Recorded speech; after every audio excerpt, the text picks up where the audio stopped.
The Biden administration is keeping up its push for a Palestinian state, and it's facing widespread opposition in Israel from both the government and the Israeli people.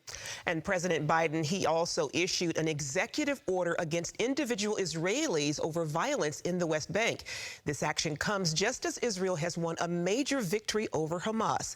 Chris Mitchell reports from Jerusalem. Israeli Defense Minister Yoav Gallant says the IDF reached a major military milestone, the defeat of Hamas in Khan Younis. Now he says the IDF is moving on to their next targets. The Khan Younis Brigade boasted that it would stand strong against the IDF. Today it is dismantled. And I'm telling you that we are completing the mission in Khan Younis. And we will also reach Rafah, and we will eliminate anyone who's there, who is a terrorist, who is trying to attack us.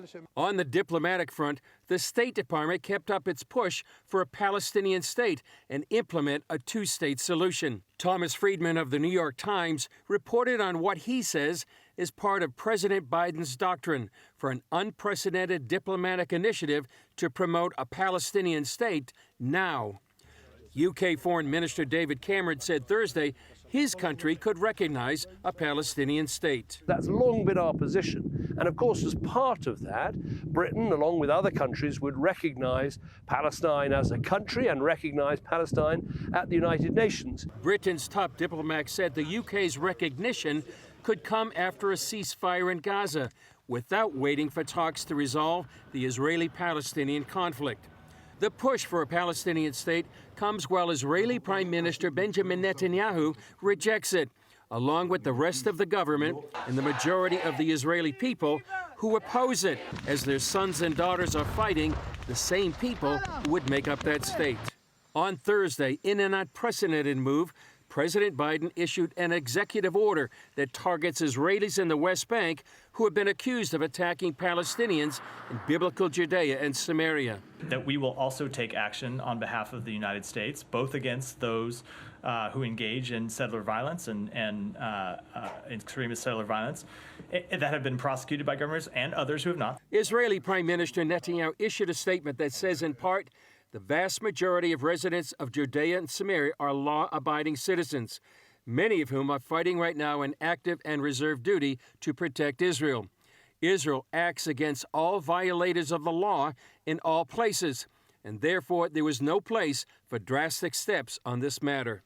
The move came as Democratic voters are deeply split over Biden's conduct of the war, and he's losing support among Arab Americans, especially in Michigan, where he campaigned Thursday. Meanwhile, U.S. negotiators are pushing for a ceasefire that could release more hostages. It's terrible, okay, because in the last time we did a ceasefire, we lost a lot of soldiers after that. Chris Mitchell, CBN News, Jerusalem.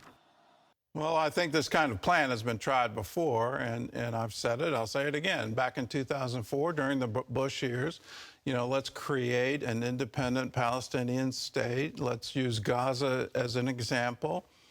Israel, withdraw all your troops, withdraw all Jews from Gaza. All of that happened. Israel said, okay, we'll do this, and we'll look forward to having a peaceful neighbor.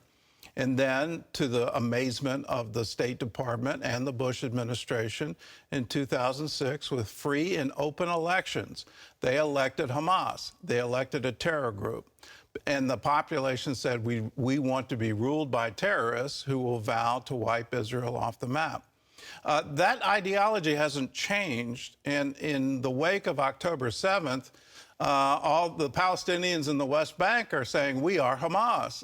They actually look up to Hamas and say, we want to do the same thing. So to have some kind of two-state solution in the face of the reality on the ground, when are you going to wake up and actually listen to what they are saying? They are saying quite specifically, and have for 75 years, we want to wipe Israel off the map. And how can you ever have peace with that kind of ideology?